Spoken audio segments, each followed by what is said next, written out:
Listen, everybody needs a fairy godmother, just somebody to look out for them. Some people call me their fairy smoke mother, others their internet big sister, but you can call me Hannah, the host of Smoke Sesh. So come hang out, let's light up and talk everything there is to life. The good, the bad, the ugly, the embarrassing. I've got a story for it all.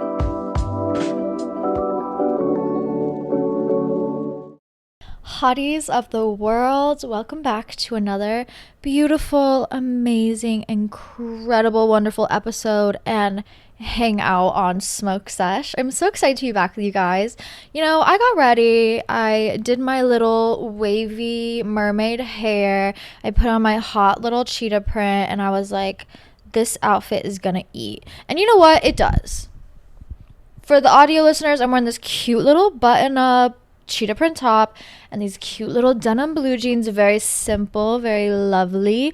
And then I sat my ass in this giant cheetah print chair that is quite frankly the exact cheetah print I'm wearing, and it looks like I'm in a green screen. It looks like I'm green screening cheetah print all over me. So sorry if the outfit's not eating per usual, but we're here and we're gonna make it work because that's what life's about. Anyways, I love you all. I hope you enjoyed Tuesday's episode. It's funny, the episodes that I think I'm like not giving enough in, or my brain is just disconnected from my body and my mouth and my train of thought, those are sometimes the best episodes. Those are the ones where I get the most DMs that are like, oh my god, girl, thank you for saying that, or that was amazing, that was such a fun episode. And I'm like, wow, I don't even remember what I said. Like, I don't have any clue what was happening. Not in a sense where like I don't care, but sometimes like I just get on this crazy train of thought where I just go and I go and I go and I explore, and then I clock back into reality and I forget everything I just said. Maybe it's the weed, maybe it's the dissociation, maybe it's the anxiety disorder that makes me dissociate. Who knows? That's a question for my therapist. But anyways, all I care about is if you like it and you enjoyed it. So I'm glad you guys did. I hope you've had a great week. Hopefully the universe is treating you well. I think there's some crazy stuff happening in the stars right now, which I'm going to talk about a little bit on my Patreon. If you want to know some astrology updates or how to handle a little bit of the chaos. But a little pro tip for you all is just, we got to learn to go with the flow, okay? Life tip number 1 from Hannah. We haven't even dove into any questions, but just something I want to talk about. We got to learn to go with the flow. Listen, I'm the biggest fucking control freak ever. First of all, I'm the biggest freak ever. But freak as in control freak. Freak as in I have a hard time letting go. Freak as in change. No, thank you. Freak as in I have a certain way of thinking about things and doing things in a certain order. And if it goes outside that order, I'm going to lose my mind. Maybe a little OCD. Anyways, one of the best adult habits that I had to learn how to deal with, mostly through trials and tribulations, which I don't think anybody should have to go through. So let me just tell you what I learned so you don't have to face the trauma yourself. But the best thing you can do, the best adult skill you can develop young, is learning to go with the fucking flow, okay? Learning to not only chill the fuck out, but also keep going through it, okay? We are all gonna face moments where it's like, what the fuck just happened? We are all gonna face moments where it's like, that is not what I expected, that is not what I wanted, that is not what I was desiring or trying to bring into my life whatsoever. This is not a problem that I wanted to deal with. This is not something that I was planning for whatsoever. When those moments happen, you got 2 choices. Previously in life, I thought it was only one choice, and it was freak out, cry, scream, roll on the ground, rip your hair out, go into a depressive episode for 6 months and refuse to change or do better. And then I learned there was a second option, which is, sometimes we can be better for these things. Sure, they're not how we wanted, but if we build an inherent trust in ourselves and our desire to want more and do better, it's all gonna work out. In the end, we have no choice but to make this work out. No choice but to do better. No choice but to get on the right fucking path. So let's chill out and realize sometimes Things aren't going to go exactly how you want. That's okay, but we have no choice but to take a deep breath and keep moving forward. So pro tip, learn to go with the flow the best you can, especially during this Pisces season where we're having mental breakdowns left and right. Sometimes you just got to have the mental breakdown. I tweeted this the other day and I thought it was a banger tweet and only got like 3 likes. And I was like, damn, no one else gets this. But I love the empty-headed like serve you give yourself in the mirror after a good scream cry. I love the like, you know, puffy red eyes glow. And then you just hit like a... in the mirror. You just hit like a kissy face wink combo and you feel like the baddest bitch on this planet. You gotta go through it. You gotta go with the flow. You gotta make the best of this situation, okay? You'll get through it. I believe in you. Universe, do not send me any more lessons. I am good. I love you. I love you, universe, but I am not your strongest soldier. I am not. There's only so much I can put up with. Anyways, go with the flow. You got to learn. Sometimes things are not as serious as you want them to be. Some things are serious, but we got to not take them so seriously in order to survive. It's a fine balance that I would recommend everybody learns young rather than old. Change is necessary. If you are not changing, you simply are not living. It's really all I have to catch you up on today. It's a beautiful day out here in Kansas City. It is sunny and like 78. I am ready to get outside to go live my best hot girl life, sit in the sunshine, realize life is good. But we got to get through this podcast first. Actually, I am getting quite a bit of sunlight from my giant windows right now. It's pretty nice. Shout out to her, Miss Sunshine. Love you, girl. But I know why you guys are here. I'm glad you enjoyed Tuesday's episode. I'm glad I could do that for you and give you guys a fun little sesh hangout. But I was only able to get through probably like 1/4 of your guys' questions. You guys submitted a lot of questions this week. And thank you. I love you. I got like 4,000 responses. That is insane. And obviously I will not be able to get to all of them, but I will try and intuitively pick as many as I can. When you guys are wondering how I pick questions, usually it's just like if my brain triggers a response, I'm going to say it. Or if I feel like questions, people are popping up with the same questions over and over and over again, I will try and like if I see the same question a bunch of times in 1 week, I'll try and answer those because I feel like that's kind of the collective looking for an answer. And I really try to intuitively lean into what we're talking about. So if you guys are ever wondering how I pick, it is really all intuition. The purpose of life and my purpose. What the fuck are we doing on earth? Your purpose is to have fun. I know you're like, what? Hannah, that is not, it literally is. Like, if you want to know the most simple aspect of what it is to be alive and to have the honor of having this human experience, it is to have as much fun as you possibly can. When I say fun is always rooted in a healthy place. Fun is always rooted in a uplifting place. Fun is always rooted in a place where it is coming from understanding, peace, trust, good positive energy, okay? Because I think a lot of fun that people think about is like, oh, I'm going to go do as many drunks as I possibly can in the span of a weekend.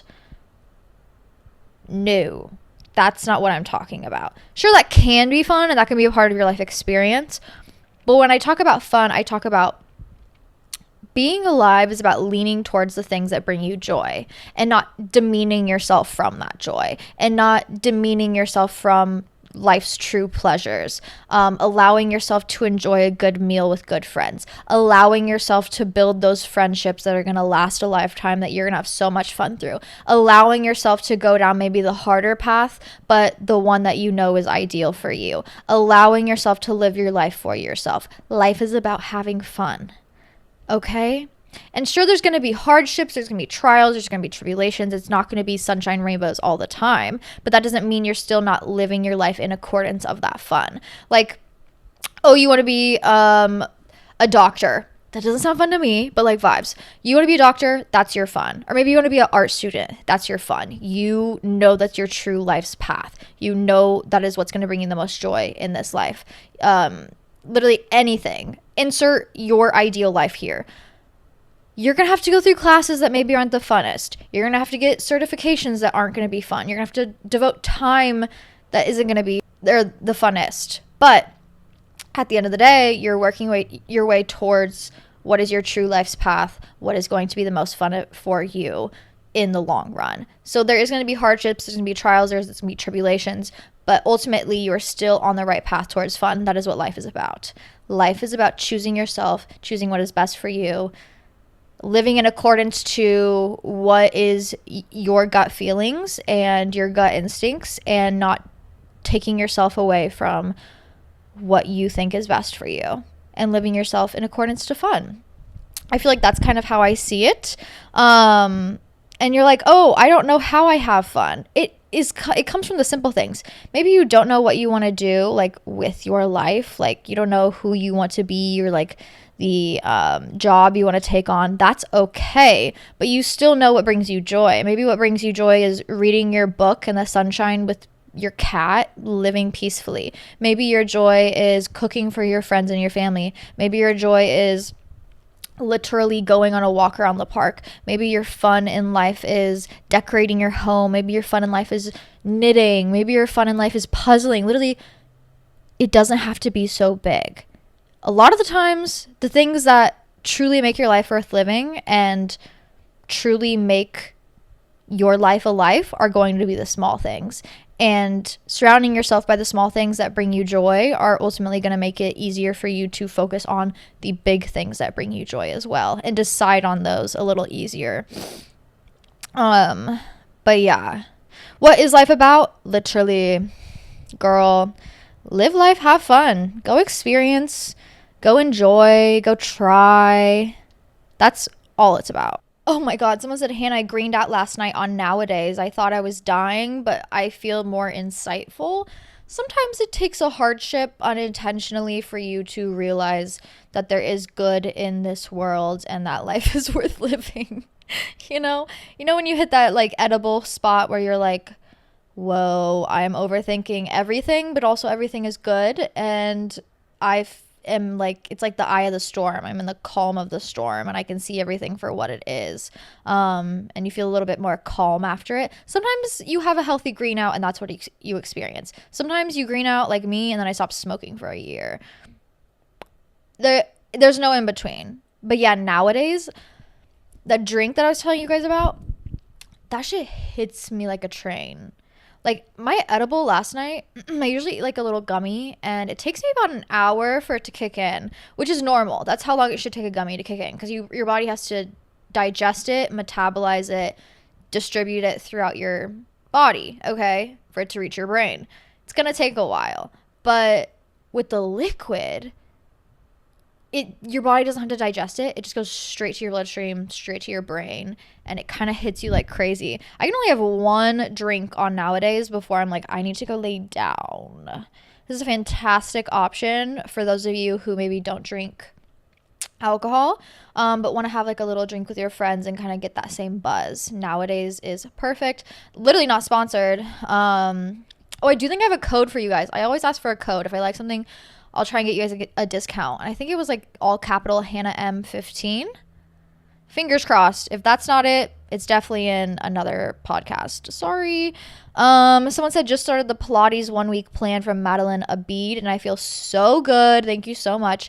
I love her. She's the only Pilates girly that I can really follow or keep up with, especially because she makes it very beginner friendly. But Madeline Abid, a few of you guys were asking me who I watch on YouTube when it comes to Pilates, what videos I do. I live and die by her workout plans.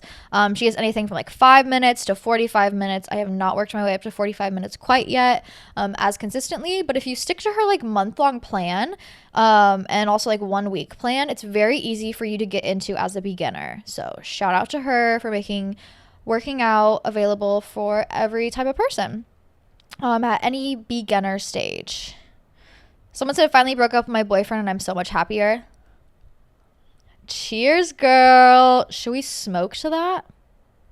Me looking for any excuse. Anytime my friends say something good to me, I'm like, shot? Joint? How we celebrating? And it comes from a place of love, but I'm now realizing how that could be unhealthy.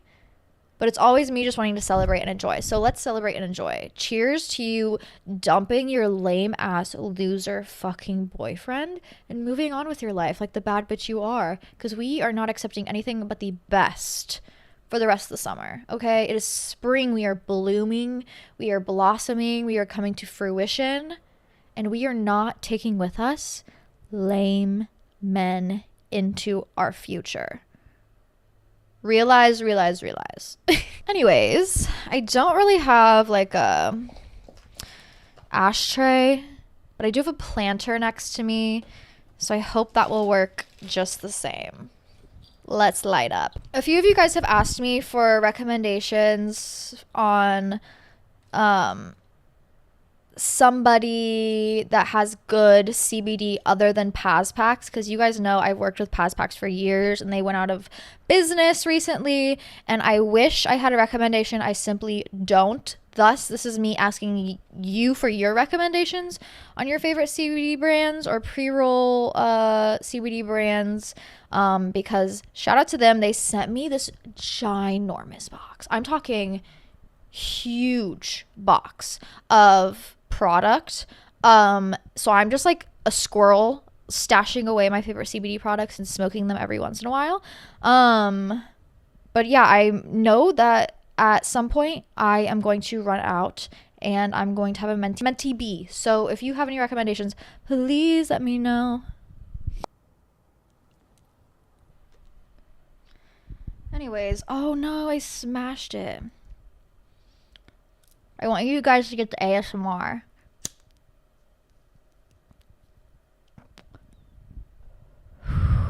The ASMR of it all.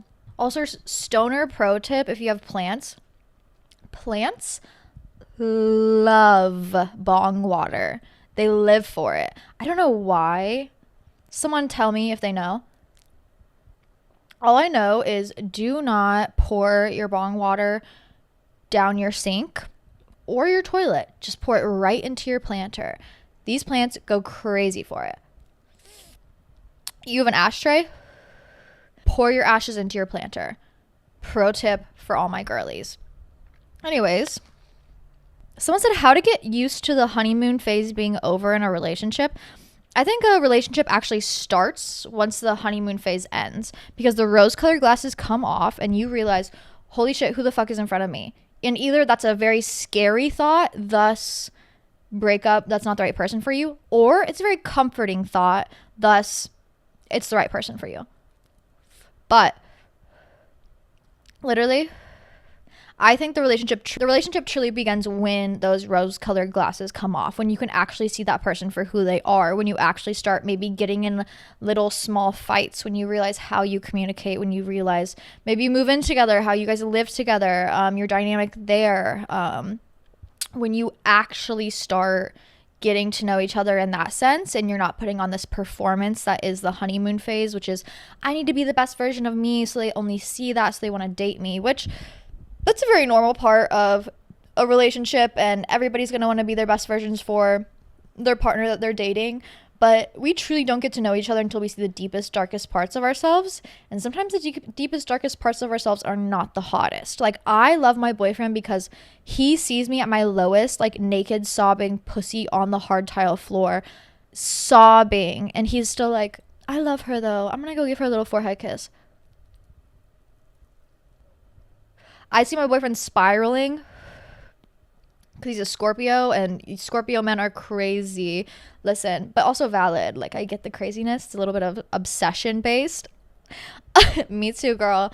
And I'm like, aw, you know, what he's saying is fucking crazy, but also I love him and he's spiraling and I still love him for it. You know what I mean? Once the rose-colored glasses come off and you exit the honeymoon phase, that's when the real relationship begins. I do think a lot of people exit the honeymoon phase and then they're like, who the fuck am I dating? And if you are having that realization and you don't like the person who they are in front of you, who they are, raw, real, unwrapped, okay, chaos, if you can't handle that, I don't think that's the right partner for you.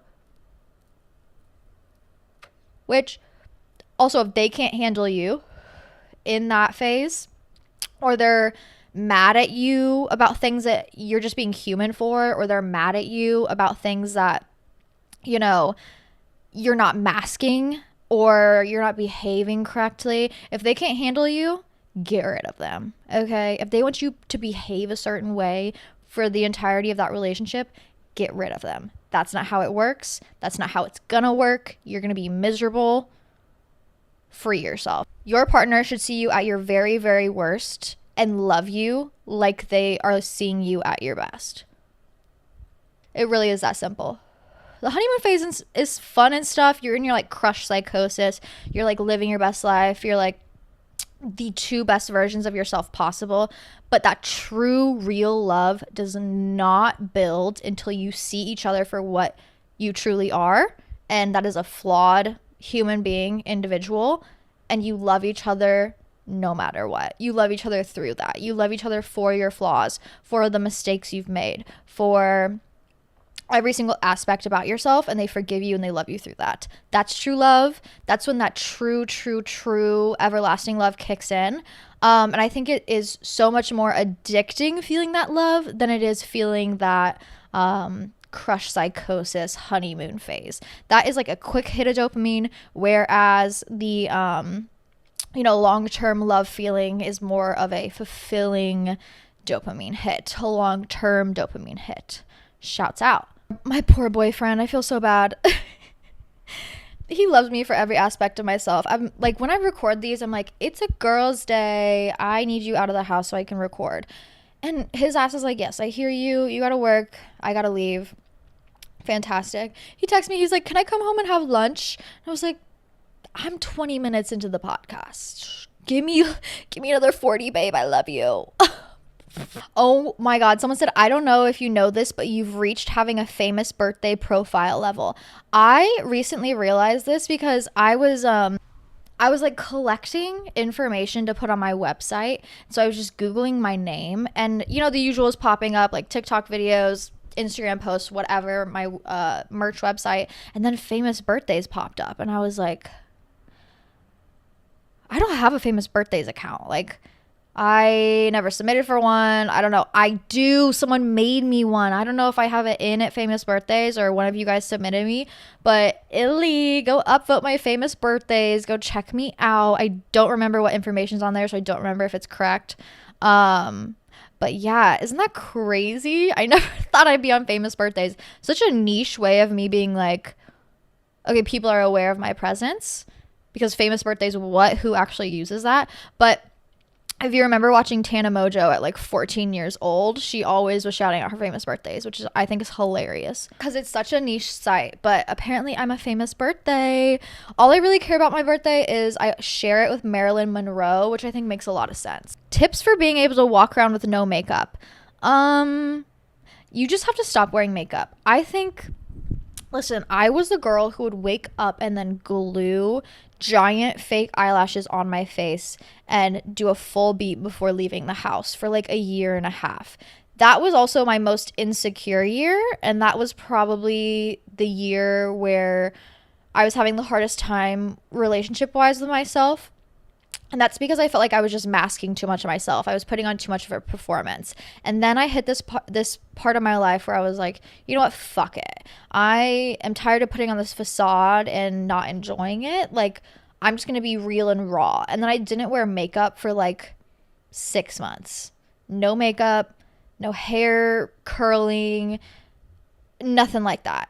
And it kind of brought me down to base level and reminded me like what I looked like without makeup, and knowing that it's okay and not being fearful of who you truly are. And it was a great practice to implement into my life. So if you feel like you have the urge to wear too much makeup or to cover yourself in any sort of way, and like, no hate to makeup, it is a great tool like to artistically express yourself. And I love a little winged eyeliner moment on me personally. I love blush. Like, I love doing my makeup. But if you feel like you need to cover yourself, I feel like that's something that you should work on. And the best thing to do to kind of break that connection in your brain of needing to do this behavior is to stop doing it completely. Like, go sober from makeup. allow yourself to be seen, allow yourself to show yourself. And it's going to be scary at first. It's going to feel weird. You're going to feel like everybody's looking at you. But fact of the matter is, nobody's ever thinking about you as much as you're thinking of yourself. Nobody is ever looking at you as much as you're looking at yourself. So find peace in that.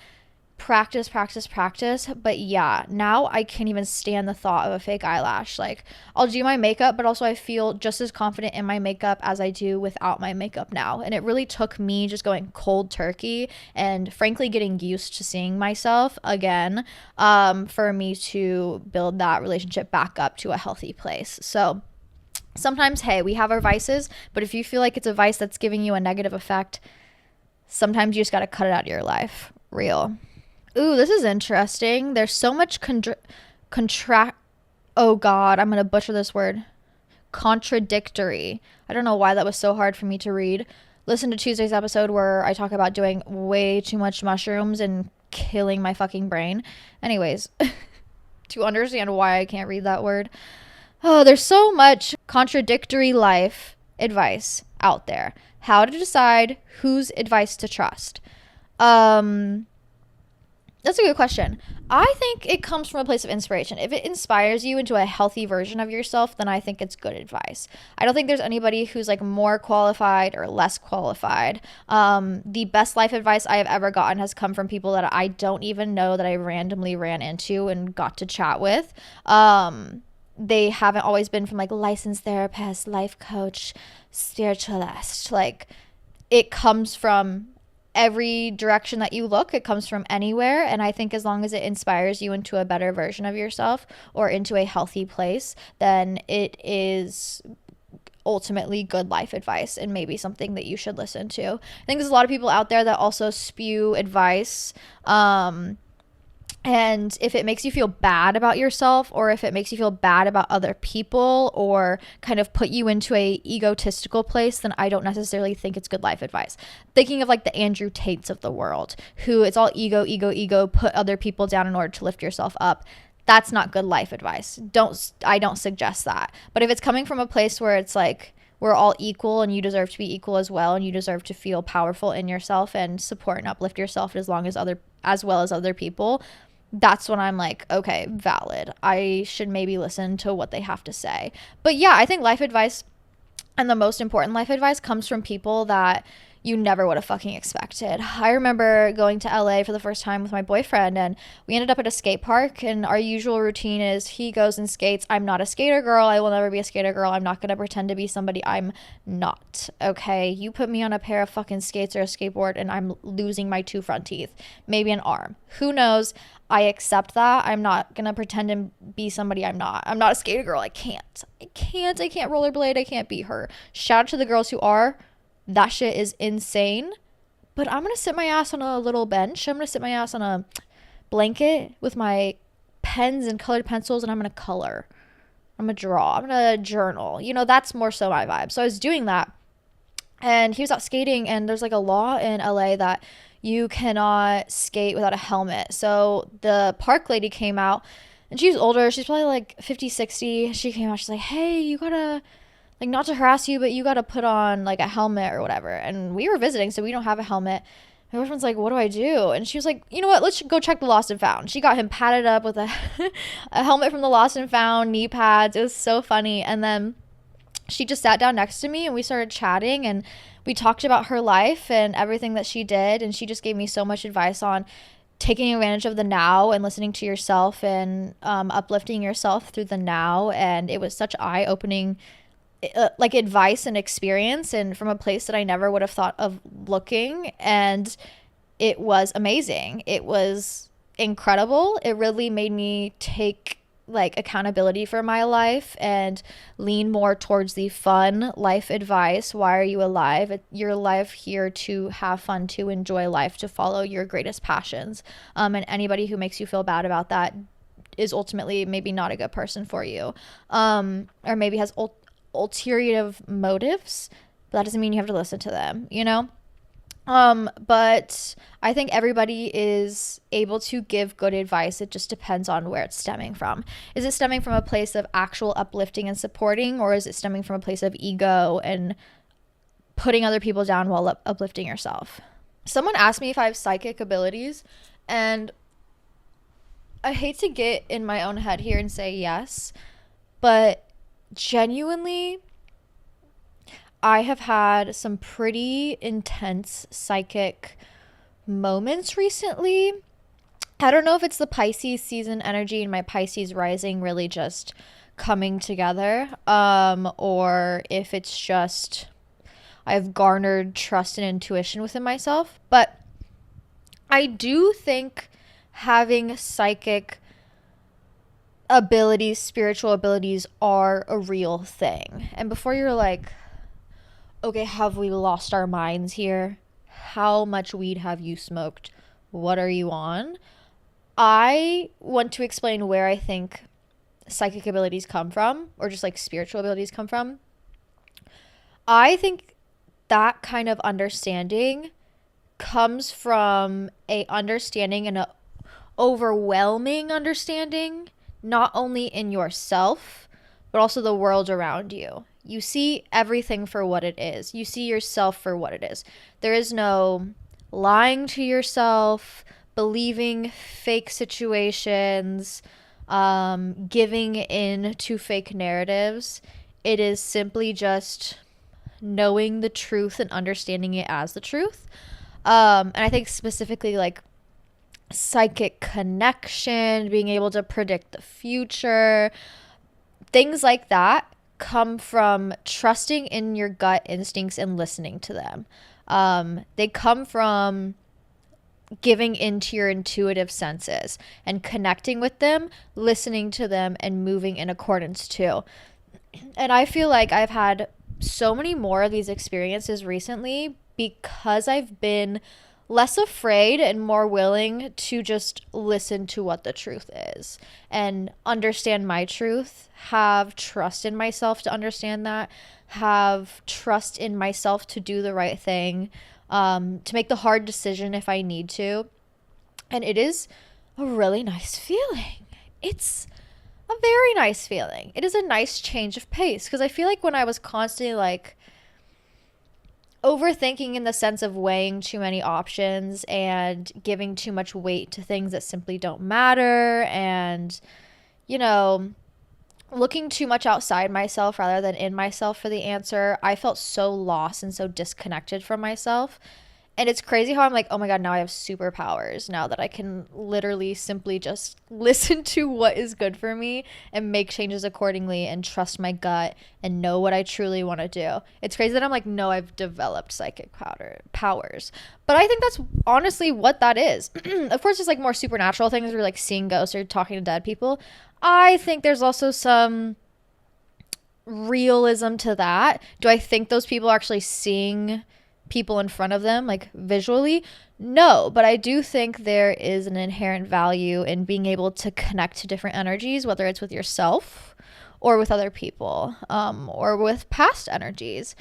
But psychic abilities truly come from trusting your gut and knowing yourself. If you know yourself, you'll be able to know anything. So if you're looking for the answer from somebody and you're not going to listen to me, listen to yourself. You know what you want, you know what you desire, you know what it takes to go after it. The only person standing in the way of it is you. Also, can we talk about people who've lived with their grandma before? People, like, I don't know why this is like such a common theme, but when I meet people and they're like, oh yeah, I had to live with my grandma for a little bit, I'm like, you are one of the toughest bitches I know. I love you. I trust people also who had to live with their grandma more than anybody else, because it means you like lived through something. Either maybe your parents couldn't take care of you, you go to grandma's house. Maybe you don't have a house anymore, you go to grandma's house. Maybe you fall flat on your ass, you have nowhere else to go, you go to grandma's house. If you go to grandma's house other than just like a visit and you like live there, it means you've gone through something, and it means you like know that life has trials and tribulations, and unfortunately you probably face them young. But every time I talk to someone and I'm getting to know them, and if they say they lived at their grandma's house, I'm like, I trust you, bitch. I do. Literally, that was like one of the things that me and like my boyfriend, he was like, no, I had to live with my grandma for a bit. And I was like, we can get along. My parents, little parent trauma for you all. When I was in college, they randomly decided we're going to sell our house. And you're like, girl, you're in college. You should be paying for your own apartment. Well, it was freshman year. And freshman year, there's no over the summer dorms. And I don't have money because I'm working a $7.95 an hour job. Hello, can we raise the minimum wage? And I have lived with no one else but my parents before. And they're like, yeah, we're going to sell our house and we're going to go on a cross country road trip. And we're just going to live out of hotels and do our thing, have fun. And I was like, oh, great. I have nowhere to live. I have nowhere to live. I have nowhere to go. And you know what you do in that situation? You go to grandma's house. Shout out to grandma. So much love for grandmas. If you don't have a grandma, I'll be your grandma. I love you. Everybody deserves some sort of like motherly, grandmotherly figure, whether it's your actual grandma or like a distant aunt. You know those aunts you have in your life that you're not really related at all, they're just like an honorary member. I feel like everybody deserves like a older female in their life that can provide that for them. And sometimes it's your mom, sometimes it's your grandma, your distant aunt, whoever it is. Tell them you love them today because they always show up and show out for you. I was like, I have nowhere to go. Like, where am I supposed to live during the summer? I can't stay on campus. They shut everything down. I can't live in the dorms. They shut it down. I don't have money. I don't have a home. I don't have a childhood home. Also, that's why I got this tattoo. My leaves. I got my tattoo leaves after that experience because I grew up on Sumac Street. So I wanted a way to kind of honor that closing because I never really got to go back to my house or say goodbye to it at all. It was just gone. So this was like my way of kind of coping and dealing. But I had to go live at grandma's house for the summer. And I had to drive 2 hours every morning to my 6 a.m. daycare job where I was a teacher for 2-year-olds from 6 to 6, no breaks. If they decided to take a nap, then I got a break. And then I had to drive 2 hours home to grandma's house. That'll test you. That will test you. Especially when your grandma's like a little crazy. You're like, ooh, life is really kicking my ass right now. But if you're there or you've ever been there, you understand struggle. You understand overcoming struggle. You also understand like giving appreciation to the people who do show up around you. So yeah, moral of the story. If you've lived with your grandma, I trust you more than anybody else. Such a funny way of bonding. Ooh, how to have a good sleeping schedule, sleeping early and waking up early. Well, if there's one thing I learned in childcare, it is routine is really important. And this is why, oh my God, is my titty popping out? No, we're good. This is why I talk a lot about the importance of routine because I feel like unless you work with children or kids, you don't understand the importance of a routine and how integral it is to your brain forming, your brain being stable enough to function. Like think about when you're a young child and you've maybe experienced 5% of the world. And then your routine is out of whack and you have no idea what to expect. Talk about tantrum after tantrum after tantrum, okay? When kids have a stable routine in their lives, they are able to develop better. They're able to understand themselves better, to understand their emotions better. And we are just grown ass fucking children. Our brains are still working the same. Like, sure, we have a little bit more of an understanding, but there's so much more stimuli and so many more experiences. And of course, with lived experiences, things are going to get easier, but they also could get harder. And that's why I always emphasize routine. You're like, Hannah, I know it's annoying. You're going to feel better for it. You're going to feel more stable for it. Ultimately, there's like no losses to having a stable routine. But I also understand when you're in a negative routine, like one that is not helping you, switching into a good routine is really hard. It's hard to make that change to implement a new routine overnight, okay? To change yourself overnight, that's going to be really hard. So you have to start like with one goal. You can't start with the whole morning or the whole evening. Start with one goal. So your goal is going to bed earlier. You need to get to bed earlier. You got to wake up in the morning. Let's start with the going to bed because waking up will be easier if you get at least a full 8 hours. It's hard to like wind down and get your brain to slow down, especially after a long day. So I think a good wind down, like preparing your brain to go to bed routine is important. And to fall asleep earlier, you just implement that earlier in the day. Okay.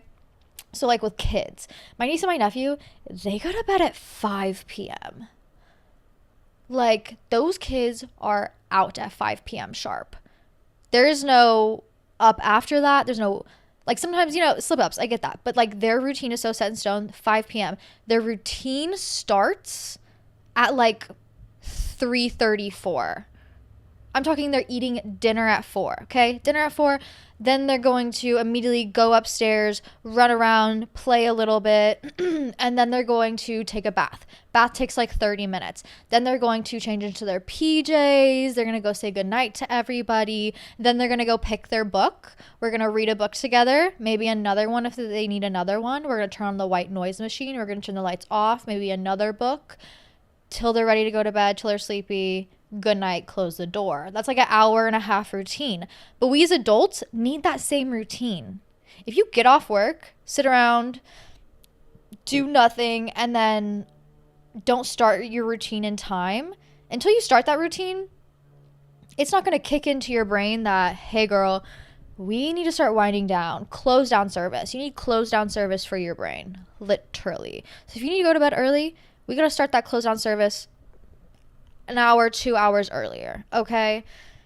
The phone thing's going to keep you up. If you have a phone around you, it's going to keep you up. Put your phone down, put on a TV show that you've seen a million fucking times.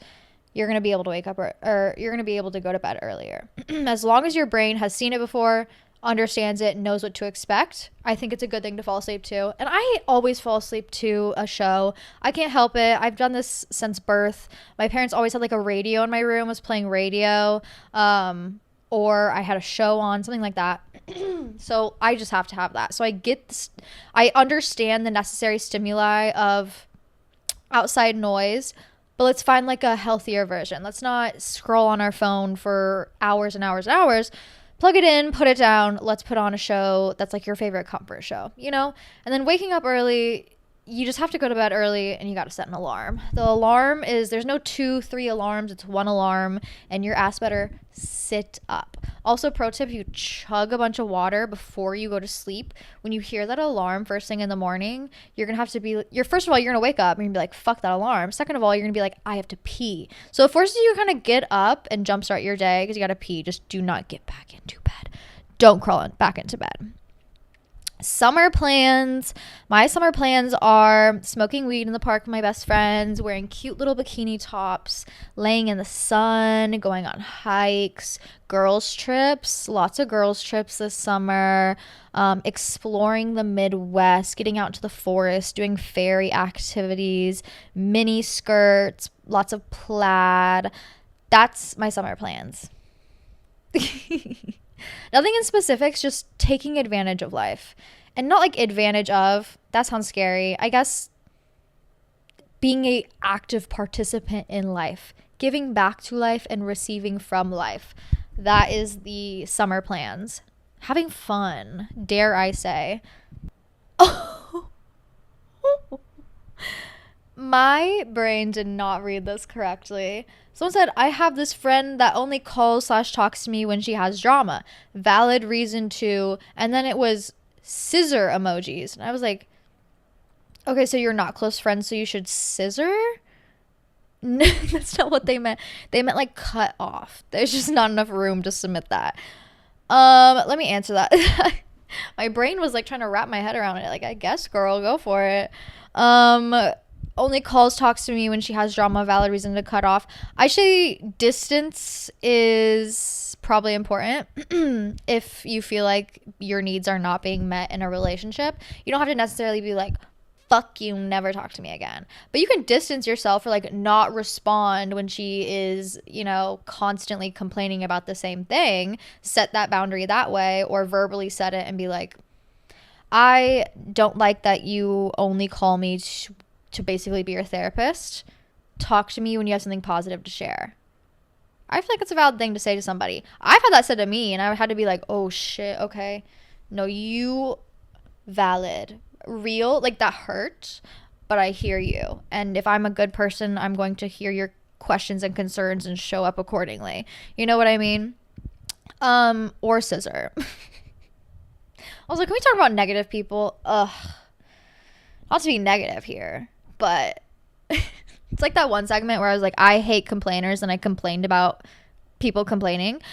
I I hate negative people, but I have to be negative here for a second.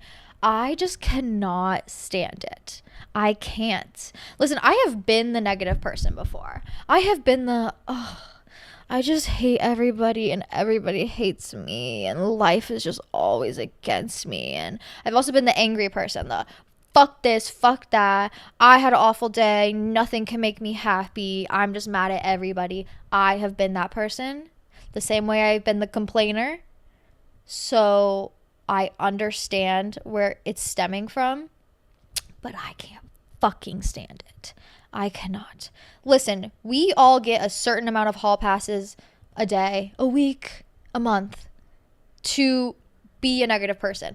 Emotions are valid. You're going to feel a vast amount of emotions throughout your lifetime, and you're going to experience them, and you're going to share them with other people probably.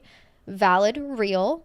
But when you're overwhelmingly consumed with negativity and constantly sharing it with other people, that shit gets annoying real quick. Because we're all out here simply trying our best. We are all trying our best. We're all just like smiling through it and trying to stay as positive as we can. So when other people come up to us and they're just like, let me just spew all of this negative energy onto you and make you an accomplice to my negativity, it is so exhausting. It is so exhausting. I get also the, gossiping is healthy in being able to understand your emotions, talk about what's right and wrong in the world. How do we know what red flags are if we weren't gossiping about them, girl? But when people are overly consumed with talking negative to you about other people, or that's all your conversations relate about, they're also doing that to you. Like if you have a friend that you guys only talk shit about people, they're also talking shit about you behind your back because that's all that they can do. And that is just heartbreaking, and I have been there, and it sucks to realize. But that's also like another reason why I just can't surround myself with negative people, because it's like I don't trust that you're not saying the exact same thing about me behind my back, and that is scary. I also think negativity and gossip can become an addiction, and I think it's because you just don't have to think about your own life. Like, isn't life easy when you don't ever have to address what you're going through or who you are or your actions or your consequences, and you constantly just talk about other people's? Hell yeah, life's easy when you do that. And it becomes an addiction because then you never truly have to face what's happening in front of you or who you are as a person, because you're constantly occupied with complaining or like gossiping about other people's problems. You never have to take accountability because you're always taking accountability for other people or making fun of other people or being negative about other people. And that is just not a healthy habit to pick up. So if you find yourself being overly negative, and I've been there where it's just like emo era, black eyeliner, everything sucks. I hate my mom and my dad.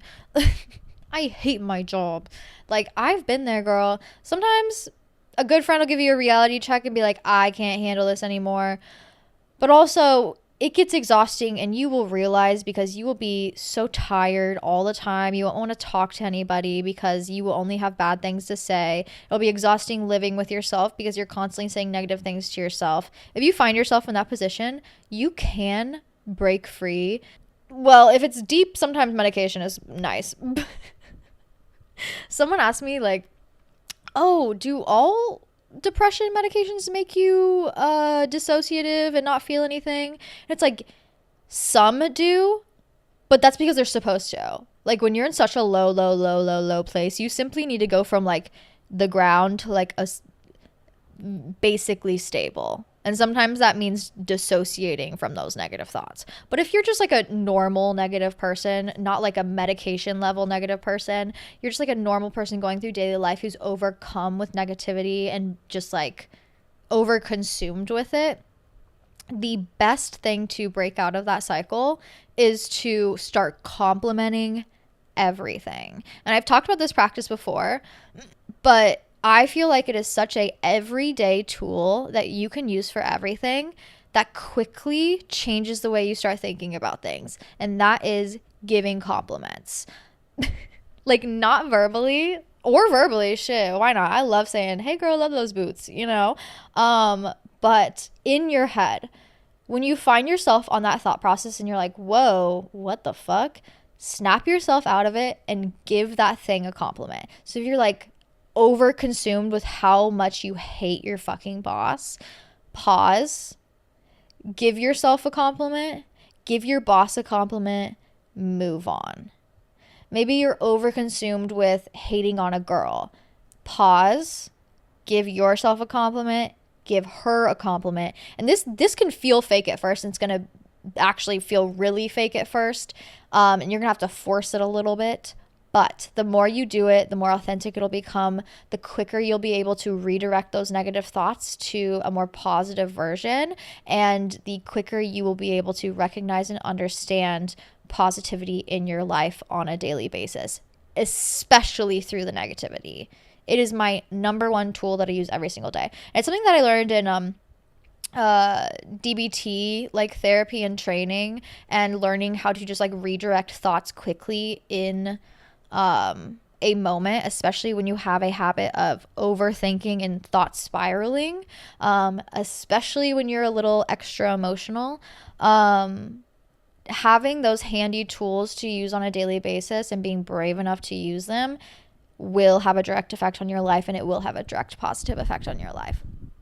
I also think gratuity and doing gratuity journaling is a great way to redirect those negative thoughts. Like every morning with your morning coffee, write down 5 things you're thankful for. You want a challenge? Write down 10. You want a real challenge? Write down 10 things you like about yourself. Literally. It is sometimes harder than you think. And it is a great practice, especially a great everyday practice, to kind of put yourself into a positive direction and also keep yourself consistently and constantly looking out for those positive things in your life, or the things that you are grateful for in your life. Because, you know, you do it this morning, now it's on your mind throughout the day. Now you're thinking, okay, so what am I going to put in my journal tomorrow? And then the next day, what am I going to put in my journal tomorrow? And this could be at any time. It could be your lunch break, it could be morning coffee, it could be, you know, evening, often edible in bed. As long as you're doing it and practicing it and trying, all it takes is trying. No one ever tells you that. All it takes is trying. You don't have to succeed the first time, but if you're willing to, you know, get up out of the fucking mud and try it again, you know, wipe yourself off, try it again. Maybe this day didn't work out. Who cares? Today's a new day. Try it again. I don't know how to do that. Try it. If you are brave enough to simply try doing the goddamn thing, you will succeed. You will get to where you want to go. You will become the version you want to be, because you did one thing that most people are not brave enough to do, which is try. Anyways, negativity, I can't. It is also so draining. Have you guys seen what's that vampire show? Not Twilight. I'm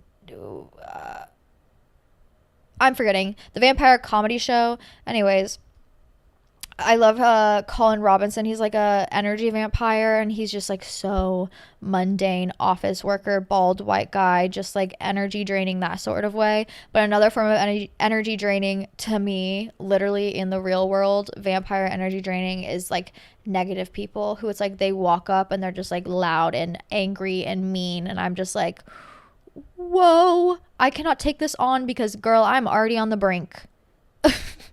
We are all just trying our best. That's all we can do. So don't make it any harder for anybody else. And especially don't make it harder for yourself. Anyways, that was a fun tangent. I gotta get some lunch in me here soon, but I forgot to put up the fucking call-in link. I'm so sorry. I love hearing your guys' voice, but My ass is forgetful sometimes, especially during this very airy, not really airy, but just like open, flowing Pisces season. Your girl cannot catch a break when it comes to um,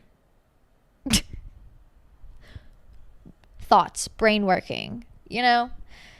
But I'm going to try and get to a couple more of your questions and kind of do like a little speed round here.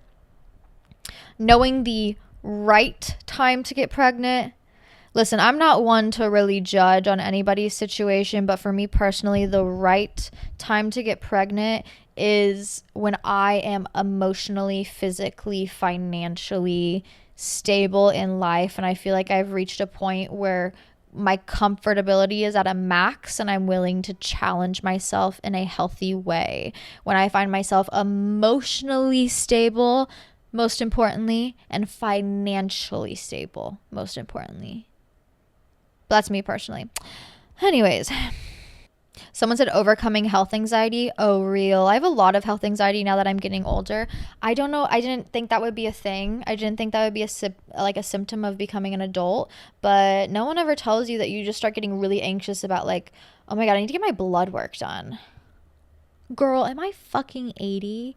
I used to be doing Molly in the club night after night after night. I used to be like getting in random people's cars and doing cocaine out of their long ass pinky fingernail and going to the nearest warehouse where someone had DJ equipment and sitting on a broken ass fucking couch chit chatting with people off of so many drugs.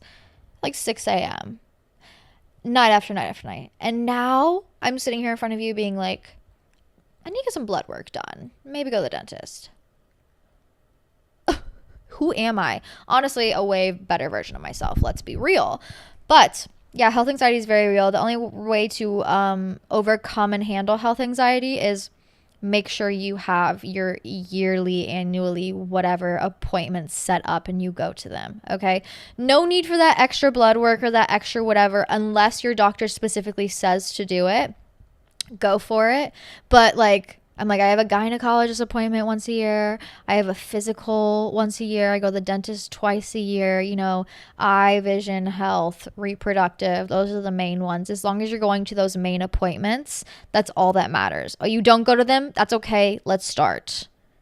Let's get that premium insurance. I pay for my own insurance, so I know how fucking expensive that can be. But especially when you have health anxiety, it's worth investing in yourself. But all you need to go, pro tip, go to your yearly appointments.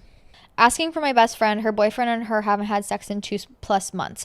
Sometimes that's normal, sometimes it's not. Depends on how important sex is to you. If it's like a quick random change and you guys just be fucking like bunnies, then I'd bring it up. But also, if maybe that's not your vibe, you guys are more like asexual living partners, which also love slay, then maybe it's not something to be concerned about. But if you're concerned about it, it's okay to bring it up valid and be like, what's going on? And also, if sex is important to you and you aren't getting it out of that relationship and you don't feel like you're sexually compatible anymore, I think that's an okay reason to leave a relationship. Like sometimes people get along really, really, really well, but there's just like no chemistry. Depending on how important that is to you. For me, really important. Okay, so one time when I was really high, I like this is crazy. Talk about health anxiety. One time when I was really fucking high, I was eating a Chipotle burrito, like devouring. I'm talking 11:30 at night. I have not eaten all day. I just got off a bar shift, devouring this Chipotle burrito. And then my boyfriend made me laugh and I started laughing, but I had food in my mouth and I felt like something go down my throat, but it felt like it went like into my air pipe, and I'm pretty sure it was like a black bean. Like I felt a black bean go into my air pipe, and since that day, that was like 7 months ago, since that day I keep thinking about the possible black beans stuck in my airway, and I'll like I'm pretty sure there's no black bean stuck in my airway. I wouldn't be able to breathe right now, but I think about like a little black bean stuck in my airway all the time, and I have no idea if it's there or not because I can't get like an x-ray. I'm not gonna go spend thousands of dollars on a fucking x-ray for a black bean. Also, it probably isn't even there. I'm just overthinking the black bean all the time.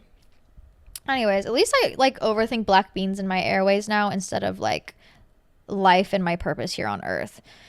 The best thing to do is, you already know, don't overthink it. Choose peace. Someone said, spread the word. Using organic menstrual products shortens periods. I use the brand Cora. Real. I had the longest, most painful periods ever, and that's, I genuinely believe, because I was using Super Plus tampons, and the tampons were bleached cotton that was basically like a plug, okay? And listen, the thing about periods is it's supposed to come out. You're supposed to let it go. It's supposed to be able to do its thing, clean properly, renovate the house, babe. And if we can't renovate the house if the shit's not leaving the fucking house. And my periods went from like 8 days and super heavy and very crampy. Stopped using tampons and started using just like, organic pads. And letting it flow the fuck out of me stopped my cramping and shortened it and made it so much easier to deal with. I also felt like the tampon pressing on my cervix was making me cramp a lot, and it really was. Like, I used to have cramps so bad that I thought I was going to pass out. People be like, that's normal as a woman. And like, every once in a while I hear that, but consistently and constantly to the point of passing out, like, we're doing something wrong. And I used to be so pro tampon because it was easy, but like, who is it really easy for? You know what I mean? Now I'm like anti-tampon. I just cannot put them inside of me. I'm like, ooh, I'm just gonna free bleed, stay at home. Anyways, I think that's really it for the podcast, you guys. I know. But I went like way longer than I needed to on this, and I haven't had lunch, and I need to go eat and sit in some sunshine, take some cute selfies of myself, and hang out and enjoy my day, and most importantly, like, clean my house or something.